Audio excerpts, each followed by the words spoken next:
Pour évoquer l'avenir du Made in Morocco, nous recevons Adil Lemneni, président de l'association professionnelle des marques marocaines. Adil Lemneni, bonsoir. Bonsoir. Alors nous venons de voir un modèle de Made in Morocco qui s'est imposé à l'international, mais impossible d'ignorer cependant un constat mis en évidence par la crise sanitaire mondiale. L'industrie locale reste désavantagée par rapport, par exemple, au Made in China, à cause de problèmes comme des intrants plus chers, certaines importations ou encore la contrebande. Quels sont, selon vous, les autres facteurs qui freinent la progression du Made in Morocco, qui a pourtant tellement à donner et tellement d'atouts à mettre en avant? Tout d'abord, je tenais à vous remercier pour l'invitation au nom de tous les membres de l'association professionnelle des marques marocaines. Merci de mettre en avant le Made in Morocco. Effectivement, on a entendu quelque chose de très important dans ce reportage. Qualité, qualité, qualité. Ça a été reporté et rapporté à plusieurs reprises. Aujourd'hui, le nerf de la guerre à l'international, c'est justement la compétitivité, la créativité, mais aussi la qualité. Et c'est ça qu'il va falloir aujourd'hui travailler main dans la main avec des industriels, avec ces PME, PMI marocaines qui représentent 95% du tissu économique marocain et qui ne sont pas forcément dans le giron des communicants ou des grandes instances, mais qui ont justement cette volonté de porter le Made in Morocco et non seulement de le porter, mais d'aller de le défendre à l'international. On a très bien vu que rester dans le carcan de 2 ou 3 pays importateurs de produits marocains n'était pas la solution. Aujourd'hui, l'heure est à l'ouverture, l'heure justement à l'expérimentation de nouveaux marchés à l'international. Justement, pour revenir sur ma question, j'insiste un peu. Quels sont les gros problèmes aujourd'hui, là où ça freine ? Aujourd'hui, ce qu'il faut savoir, c'est qu'on n'a pas cette culture de la marque.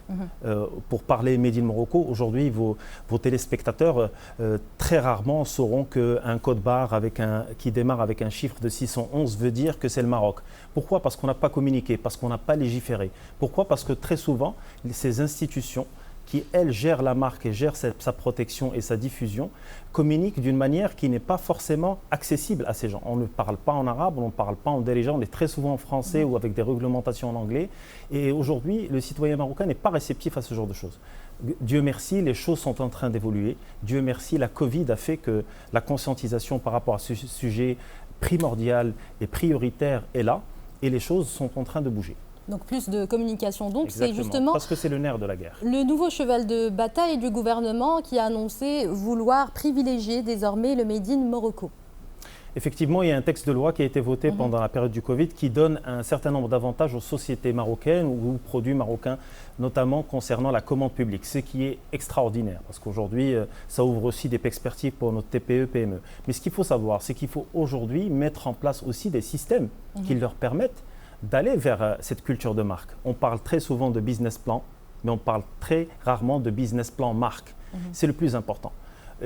Comment construire son storytelling, les histoires qu'on raconte à travers ses produits, comment raconter sa passion, parce que très souvent ces entreprises sont portées par des Marocaines et des Marocains. Un peu à l'américaine aussi. Effectivement, mais aujourd'hui, on n'est pas obligé de réinventer l'eau chaude. Aujourd'hui, il y a des benchmarks qui se sont faits à l'international, il y a des réussites à l'international, il faut s'en inspirer. Je ne dis pas qu'il faut être un copycat ou faire du copier-voler, mais je dis qu'il faut aujourd'hui innover à la marocaine. On a énormément d'atouts, on a de l'histoire, on a des créatifs, on a des gens qui innovent tous les jours et ça serait l'opportunité de leur donner cette tribune à travers le Made in Morocco. Ça se fait partout dans le monde. Absolument. Et ça se fera au Maroc. Donc s'inspirer et non calquer les modèles qui existent. Dernière question, quelles sont les niches à cibler selon vous et qui pourraient faire la différence pour le Made in Morocco ? Aujourd'hui, venir et si j'avais cette formule magique, j'aurais pu très bien la communiquer à plusieurs instances, mais on a très bien vu que dans le secteur du textile ou du cuir, les niches sont porteuses de valeur ajoutée. On n'est plus dans la masse, il faut aller dans la pièce unique, dans la pièce de haute qualité. Aujourd'hui, quand on arrive à servir des maisons de grand luxe françaises, je peux vous dire que ce n'est pas chose facile. Et le reportage a montré une usine qui fait aujourd'hui vraiment rougir de fierté les Marocains que nous sommes. La biotechnologie est un chantier vierge. La Covid nous a montré encore une fois qu'avoir sa souveraineté en matière de biotechnologie, de vaccins et de médicaments était primordial. Nous avons un bassin aujourd'hui. Il faut le renforcer et il faut amener des startups. La biotechnologie, ce n'est pas uniquement les médicaments. Justement, il y a des niches, il y a des chantiers où le Made in Morocco n'est pas réellement investi. Oui, parce que les tickets d'entrée sont très importants. Aujourd'hui, quand vous allez entendre parler d'aéronautique, quand vous allez parler d'aérospatial, il faut savoir que le ticket minimum est à plusieurs millions d'euros. Nos PMI marocaines sont de taille petite, voire extrêmement petite. Donc forcément, on n'a pas accès à ça. Forcément, c'est les étrangers qui vont faire.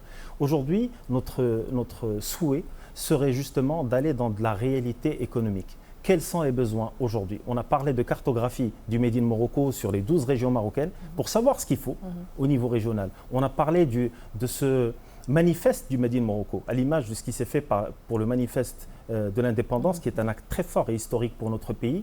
Il faut un manifeste du Made in Morocco pour que ça soit mobilisateur. On veut complètement détacher ce dossier souverain de toute appartenance politique, de tout tiraillement et d'intérêt particulier. Pourquoi?